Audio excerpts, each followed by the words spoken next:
आसपास। सर हमारे साथ वीएलए बाला जुड़ती हैं और 270 280 के आसपास था। मुझे अभी एक अपडेट आया उनका, वो कह रही हैं कि 270 के आसपास ना, मैंने कहा था ये 220 रुपये आ जाएगा। उस समय आपने बड़े आईब्रो रेस करके सरप्राइज वे में पूछा था कि अच्छा 220 भी आ जाएगा, तो 220 भी आ गया। और वो अभी मुझे कह रही हैं कि इस चीज़ को अपडेट कीजिए, और ये भी कह रही हैं वो कि अभी भी 5 से 12% तक का और फॉल इसमें पॉसिबल है। तो 280 वाला 220 आ गया, अभी भी ये नहीं रुकेगा यहाँ पे, तो डाउनवर्ड स्लोपिंग एक ट्रेंड बनता हुआ दिख रहा है। सर आप चार्ट में देख पा रहे हैं कि और डाउनसाइड है इसमें अभी भी? सर देखिए, अब आपने जिनका नाम ले लिया है ना, उनके नाम के आगे मैं क्वेश्चन करने के लिए I am not the right man. क्योंकि आपको बहुत फ्रैंकली बताऊं, उनके साथ कुछ कुछ शोज मैंने भी किए हैं and I have seen how accurate she is when it comes to technical analysis. So मैं कहीं ना कहीं टेक्निकल पॉइंट ऑफ व्यू से तो इस बारे में कमेंट्री करने के लिए I am not the potent man, but हाँ, एक चीज मैं आपको बोल देता हूँ। आप सर एक चीज नोटिस करिएगा कि अपोलो माइक्रो सिस्टम, अब हम फंडामेंटल्स पे थोड़े से चले जाते हैं। जब मैं फंडामेंटल्स की बात करता हूँ, पी मल्टीपल जरूर इसका थोड़ा सा हायर साइड पे लगता है। मतलब अगर मैं इसको कंपेयर करता हूँ बीडीएल से विच इज अराउंड 80, या डेटा पैटर्न से विच इज अराउंड 61, ये 93 जरूर है। मगर सर क्वार्टरली प्रॉफिट्स, आप अगर इनकी ग्रोथ देखेंगे ना, that is 108%। Sales quarterly basis पे 225 करोड़ की ग्रोथ देखी है। क्वार्टरली सेल्स अगर आप देखेंगे तो 40% क्वार्टरली सेल्स रही है। रिटर्न ऑन कैपिटल एम्प्लॉयड भी इनका डिसेंट है, रिटर्न दे रहा है 14% के आसपास का। और उसके साथ साथ अगर आप प्रॉफिट ग्रोथ भी देखेंगे तो 32.7% CAGR है। मैं ये सब बातें आपको क्यों बता रहा हूँ सर?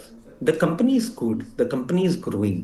अपोलो माइक्रो सिस्टम में ना बहुत डिवाइडेड व्यू है सर पूरी स्ट्रीट का। मतलब I have come across experts जिनके साथ शो होते हैं, वो बोलते हैं नहीं यहाँ से रिवर्सल है।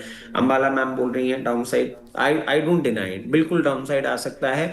मगर एक चीज मैं आपको जरूर सुझाना चाहूंगा, अब हम चार्ट्स की ही बात करते हैं ना, तो सर एक लेवल जरूर हमको चेक कर लेना होगा which was on 24th of June, if I am correct with my date, 24th of June 2025।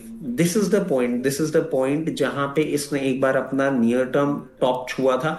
उसके बाद करेक्ट करके ये 167 गया था, और फिर इसने एक मूवमेंट वहां से जनरेट किया था जो सीधा 356 लेवल्स तक गया था। तो मैं क्यों कहना चाह रहा हूँ सर, ये बिल्कुल ना एक डिसाइडिंग लेवल पे अभी बैठा हुआ है 222।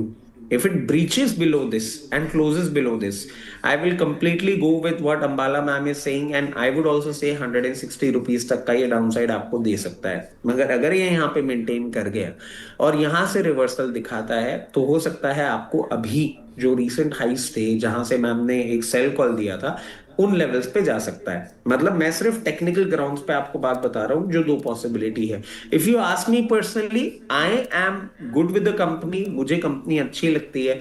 लोअर लेवल्स पे भी मैं पार्टिसिपेशन के लिए ही बोलूंगा। और डिफेंस एज अ स्पेस भी अगर आप पूरा देखेंगे ना सर, पूरा second half of the financial year underperform ही कर रहा है आफ्टर सिंदूर।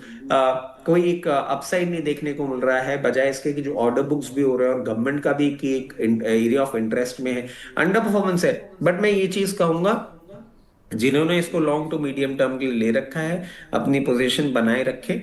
फर्दर डाउनसाइड अगर आता है, मतलब अगेन जो मैंने आपको बोल दिया कि इफ एंड बट वाली सिचुएशन हो रही है, अगर आता है तो हम ऐड करने की सोच सकते हैं।